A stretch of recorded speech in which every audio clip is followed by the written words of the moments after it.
It's time for the daily update from the Republican Party of Arizona. I'm Austin Smith, chairman of the Arizona Young Republicans. Joe Biden must resign. Biden's failed Afghanistan withdrawal made it clear what we already knew, that he's incapable of serving as commander-in-chief. Biden is knowingly lying to the American people. There were better options than a destructive exit or a forever war. For Biden now to be taking a victory lap and claiming that the airlift was an extraordinary success is a disgrace. You call 13 dead Americans and servicemen left behind a success? You call the rebirth of the Taliban regime a victory? Maybe what Biden is referring to is giving them billions of dollars of U.S. military weapons, since that's what previous presidents like Obama have done that set a precedence, weaponizing the enemy.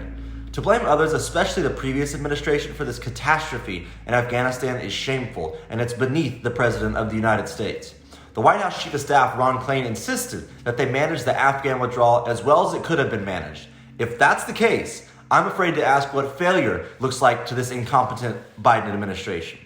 Biden has abandoned an unknown number of Americans in Afghanistan just weeks after claiming we would stay there until all American citizens were out. What's even more preposterous is now that he claims that Americans that are in Afghanistan want to be there and that they had their chance to leave. It takes a lot of gall to shamelessly blame the Americans he left behind for being trapped in that country. Maybe they thought that they had time because Biden and his administration promised to leave no man behind. Maybe they assumed that the United States would protect its citizens from terror just as they're sworn to do. Whatever the case, the blame lies solely on Biden and his feckless administration. But just when you thought things couldn't get worse, transcripts from a phone call between Biden and the Afghan President Ghani have been leaked. The transcripts show Biden pressuring Ghani to lie and claim that the war in Afghanistan against the Taliban was going better than it actually was. So of course this administration is downplaying this, not as a big deal, but I'm old enough to remember when the Democrats tried to impeach Donald Trump over transcripts that were significantly less damning.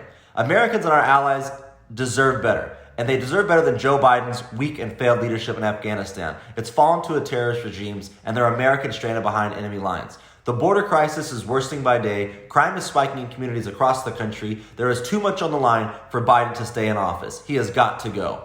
So, as always, remember, here at the Republican Party of Arizona, it is always America first. See you next time.